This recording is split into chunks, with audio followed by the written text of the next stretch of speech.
So within Bobcat, you have access to a wide variety of fonts.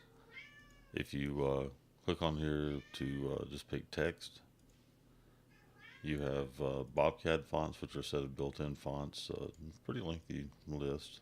A lot of single-line fonts for standard machine shop engraving. You also have Windows fonts. These are Windows True Type fonts. Click that. And you have basically whatever is installed in your system as a Windows True Type font. Question was about Courier, and we'll pick Courier New Baltic. I've got some stock defined here. I'll set the text size to 1 inch and just type out text. Hit OK. And we'll place it roughly the center of the stock there. Alright, one thing you run into with text a lot when you're doing a V-carving toolpath is you'll get overlaps like you see here between the X and the T.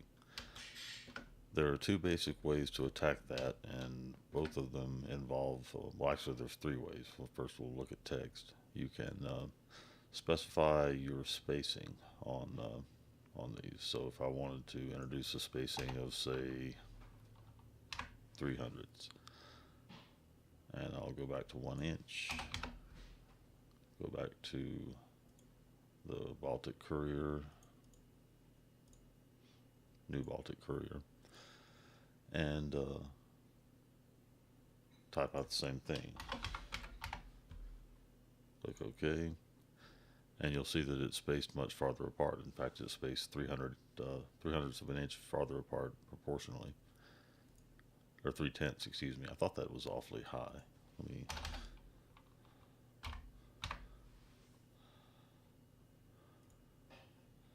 Yeah, that just barely got rid of it. So you see by spacing an additional 300ths of an inch, I was able to pull those apart just within the tool.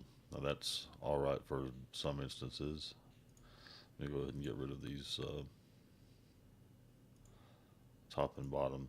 When you put text in, it's put in as a unit. It's all considered one, I don't know if it's considered a contour or not, but it's all one block of geometry, and it manipulates that way. To do editing of a single feature like this, you have to break that. So you go to Explode, select it, hit the space bar, click OK, and now it's blown into single parts, single chains. You can select just the T, for instance, or just the X. Back to select mode. And this allows us to use translate as our means of getting it out of there. And we'll use 0.04. Well, actually 0.06 would probably look better. And we'll just select the T. We've got a 0.06 inch translation in the positive X. So hit the space bar, click OK. Click OK again, and you've just spaced the T out. That leaves the rest of the text exploded but intact, and you can, for instance, if you wanted to translate, say, everything back 600ths of an inch except for the T, you can go to select mode and then just select, I was in select mode apparently, select all of these chains. Have to get that internal one. And now we'll back that whole thing up 600ths of an inch. And that looks a little more pleasing to my eye. Alright, now to carve it, you go to the cam tree, and if you've got Bob Art, you will have a Mill Vcarve toolpath. And this is V26. It's laid out just a little bit differently. In V25, it'll be under 3-axis, I believe. But you pick a V-carving toolpath in either case. You select your geometry. Select, now one thing to note, if I selected everything, I've got a bounding box out here that I made my stock with. If I selected that too, what I would, the toolpath would attempt to do is to engrave raised letters using the V-carving tool. So it would V-carve around them, and then it would proceed to try to pocket this entire area. So you want to be careful of exactly what you're selecting when you're doing a V-carving toolpath, because it will change the results. It'll mirror them. But the text is okay. I've got my geometry selected. Go to next. Rapid and feed planes. Top apart. Total depth. Not really concerned with either of those. I'll just pick a Vcarve finishing toolpath. Alright, I want arc moves where applicable. I'll go to my tool crib and pick an appropriate V tool. In this case, I'll pick a big a mana insert bit, a 45-degree mana insert bit. Run my feeds and speeds up to something conservative. 32 is fine.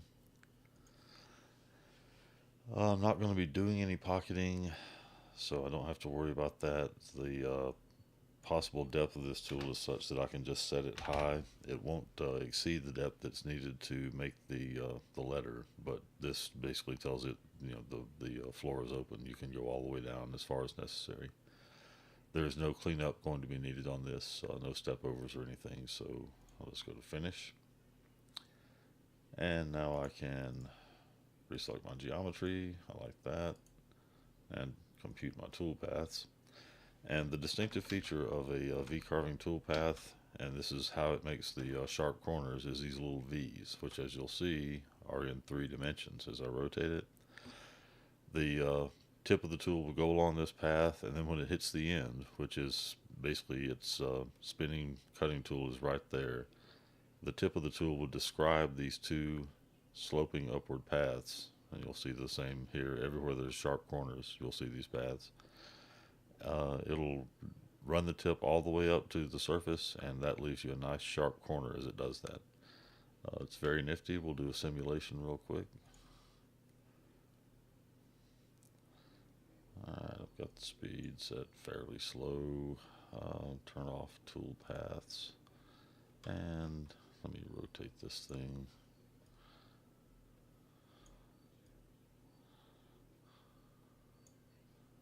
Good enough. Zoom in.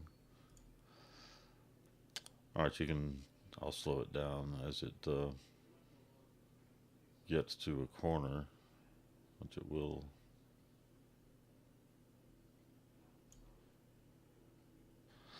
Alright, you see it's the little double tap it's doing at the end there is where it's cutting the sharp corners.